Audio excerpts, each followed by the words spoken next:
एक बार की बात है, एक दिन सूर्य और हवा में अचानक विवाद होने लगा।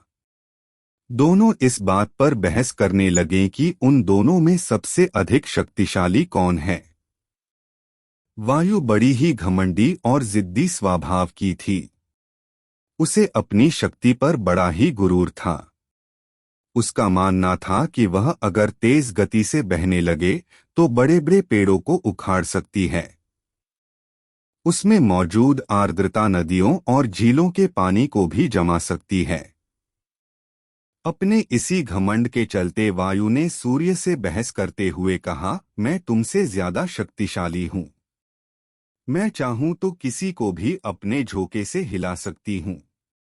सूर्य ने हवा की बात मानने से इनकार कर दिया और कहा, बड़े ही शांत तरीके से कहा, देखो कभी भी अपने पर घमंड नहीं करना चाहिए।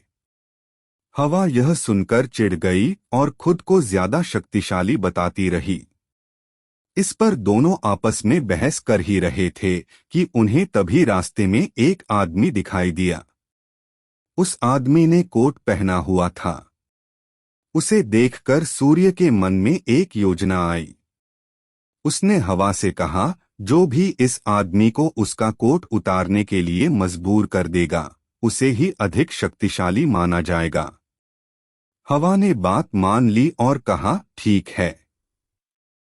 सबसे पहले मैं कोशिश करूंगी। तब तक तुम बादलों में छिप जाओ।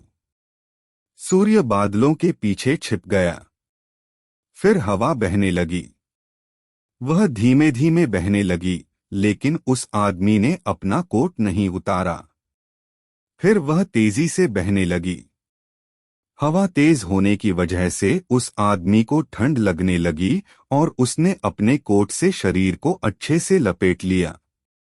बहुत देर तक ठंडी और तेज हवा बहती रही, लेकिन उस आदमी ने अपना कोट नहीं उतारा। अंत में हवा थककर शांत हो गई। इसके बाद सूर्य की बारी आई। वह बादलों से बाहर निकला और हल्की धूप करके चमकने लगा। हल्की धूप होते ही उस व्यक्ति को ठंड के तापमान से थोड़ी राहत मिली तो उसने अपना कोट ढीला कर दिया।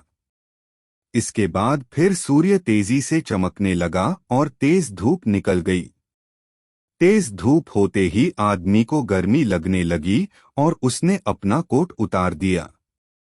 जब हवा ने यह देखा तो वह खुद पर शर्मिंदा होने लगी और उसने सूर्य के सामने अपनी हार मान ली।